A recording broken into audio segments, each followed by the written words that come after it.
Hey guys, this is going to be part 3 of my Daredevil Season 2 coverage.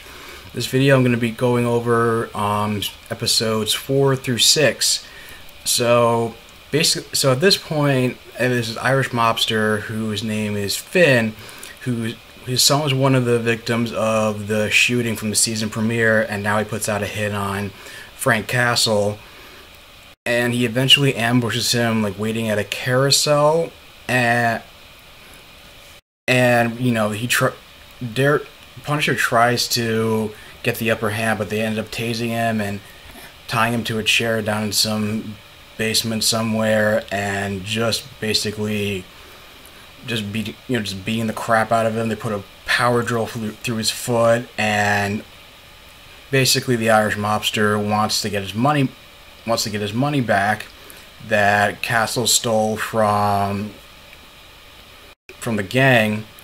And meanwhile, Matt Murdock is trying to find Castle and his reign of terror. He searches through his apartment. He interrogates one of the mobsters who was injured during the carousel attack, and finds his location. And they were able to fight off the. But the crazy thing is that even though, just to find out what happened to his money, the Finn finds a pet dog that Frank got from one of the shootings, and threatens to torture it. And so Frank tells him where the money is. It's in a van under a bridge. They find the suitcase, but he doesn't tell them that the suitcase is rigged with a bomb that kills the two mobsters that go to search for it. And using a blade that he hides right under his arm, like right under his skin. It's like kind of like gruesome shot where he like picks it out of his arm. He cuts himself free. He grabs a shotgun, starts gunning down the mobsters, and Daredevil shows up to free him, and they're able to fight off the mobsters. And even though Frank is injured and weak, and Daredevil asks about like a rhyme he kept talking about, like a penny and a dime, and it refers to a book that he used to read to his daughter at night. And Karen, meanwhile, broke into Frank Castle's house and learns about his family. He had a wife and a daughter and a son. He served in the Marines, and Frank talked about how he was never affected about dying in combat, or his friends dying in combat, but his family dying was like the thing that hit him the most, and that's the reason why he went on this crusade. You later find out through more investigation through Karen and working with the editor at the newspaper that Ben Urich used to work for, that this family was caught in the crossfire at that carousel as part of a gang war. Castle got shot in the head, and basically got out of the hospital and went on his rampage. And in this weakened state, Officer Brett comes to arrest both Daredevil and Castle, and Daredevil not only convinces Brett to let him go, but also to take the credit for apprehending Frank Castle, because he needs to, in order to set an example that the justice system works and vigilanteism and not sanction like vigilanteism. And there's also this like nice moment where the three people, Matt, Foggy, Karen are celebrating at a bar.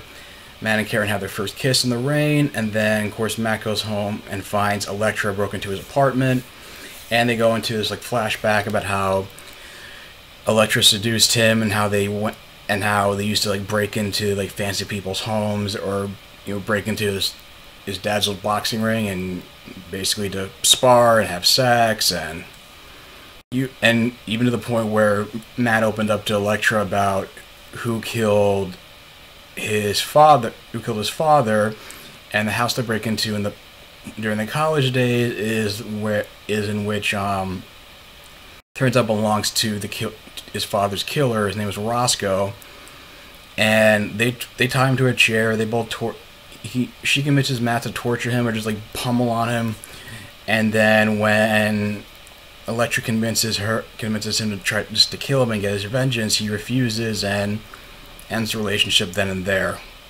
So she shows up again trying to get help for illegal activities going on between the Roxxon Corporation and the Yakuza.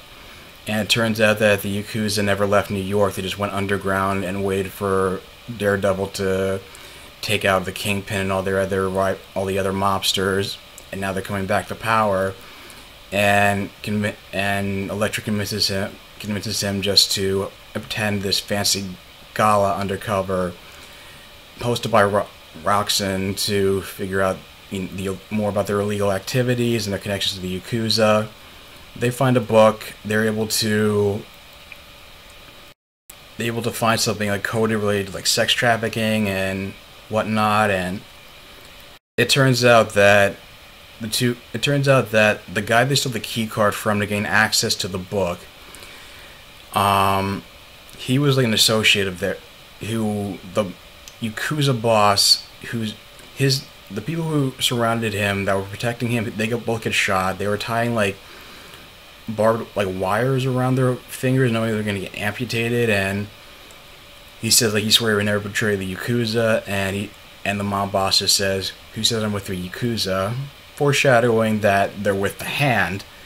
And also the other side plot is that Frank Castle's in the hospital. They decide Nelson and Murdoch decide to represent him just to keep Karen from. Not Karen, the DA Reyes from trying to pursue the death penalty and connect him with the killings in Delaware to have him extradited and get the death penalty there. But they don't find any evidence, and they told him just to plead not guilty just to get a lesser sentence, which is basically 25 with parole and whatnot. And Frank opens up with Karen about saying how he never meant to put her in danger, and how he was grateful for Karen for bringing the family photo and opening up about talking about helping him remember his stuff about his family. He seems to be suffering from like scattered like memory loss, or he's struggling to remember it because of the gunshot wound that went through his head. But it kind of takes a turn when he finds out about the DA's intentions of trying to make an example out of him just to further her political career. And so Castle ends up pleading not guilty, and so his case is going to go to trial now. So though I thought it was a pretty good development. I liked how over the course of these episodes that we get a little bit of history with Elektra, we get a little bit of history about Frank Castle after a while. I don't know if this is basically how it's going to play out, if Castle's just going to break out of jail, or he's going to get free on some technicality. Because based on the photo I put up, this can't be the last we're going to see of him just sporting like an orange jumpsuit and being court cases the whole time. Elektra, I'm a little iffy. I like Elektra. She has a right amount of, like sexiness and, dark humor, and they have some good he has good the two actors for Daredevil and Elektra have good chemistry, in my opinion, pretty good chemistry.